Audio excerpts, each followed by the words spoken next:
Yesterday, page 184, about you're not allowed to receive and give a gift on Shabbat because it appears like you're doing business. So what do you do if you want to give somebody a gift? You have to give them, you have to acquire it for them before Shabbat.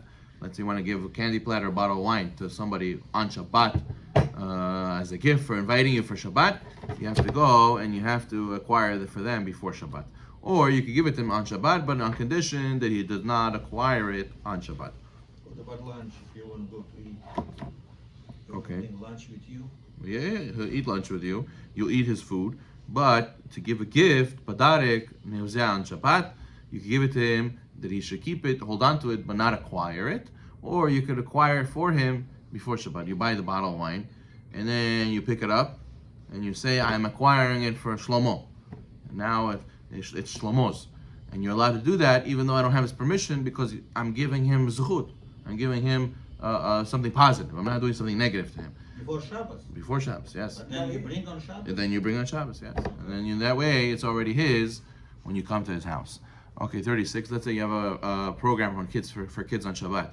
One may give out prizes for children for taking part in a Torah learning program on Shabbat, right? So since it's for a mitzvah and you encourage them to learn Torah, so therefore it's considered a Shabbat need and it's not considered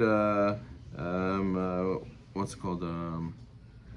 Is not considered under this prohibition of buying and receiving gifts.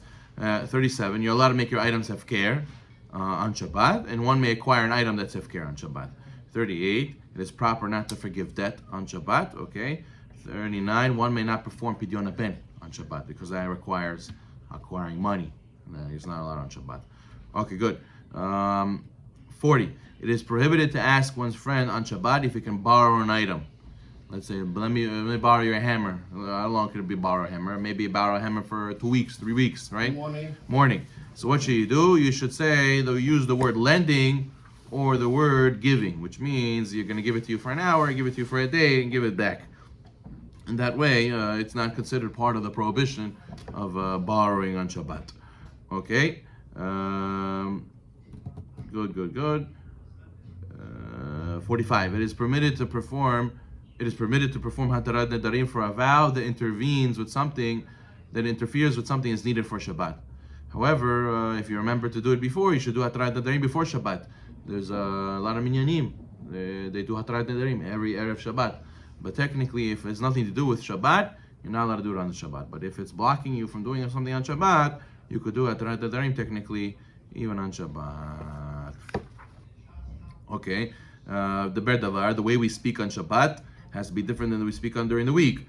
51. One speech on Shabbat must be different than the weekday. The rabbis decreed that verbally expressing one's intention to perform a malacha or speak about business is forbidden. So therefore, let's say a person says, what am I going to do during the week? He says, oh, this week I'm going to build a fence. I'm going to build a wall outside of my house. It's a surah on Shabbat to speak about that. Or a person says, I'm going to do business. I'm going to sell and buy this house during the week. He's not allowed to speak about that on Shabbat.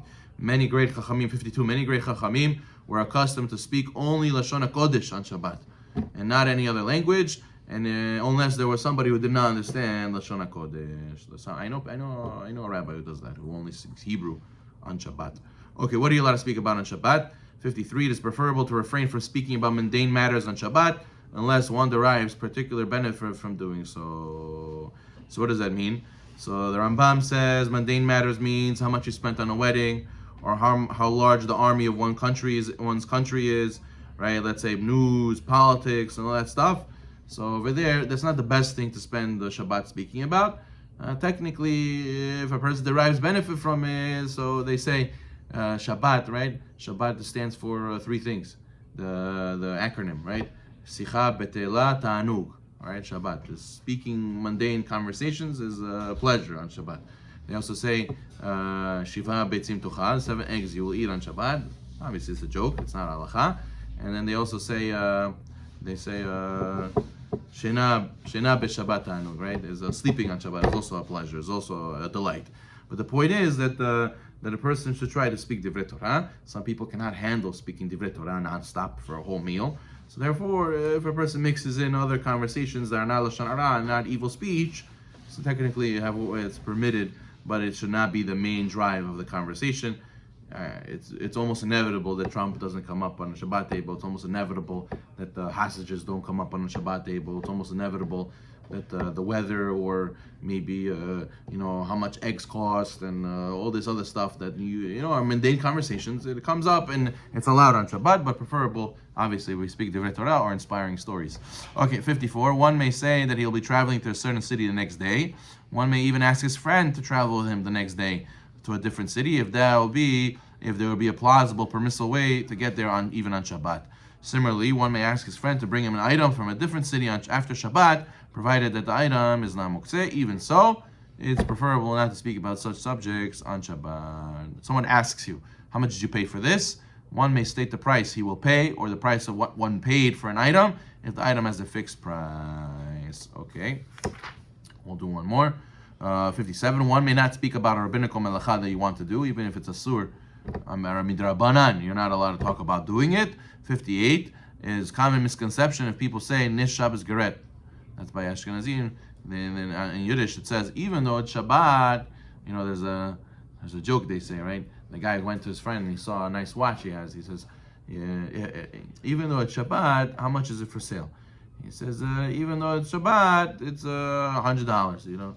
Even though it's Shabbat, I'll give it to you later. Even though it's Shabbat, I'll consider it sold to you. Even though it's Shabbat. And they think that if you say even though it's Shabbat, it's okay. He says you should know that it's a misconception, it's a mistake. You're not allowed to speak about business, even if you say, besides the fact that it's Shabbat, it doesn't help. It's still a sur. Talk about business on Shabbat. Baruch Amen.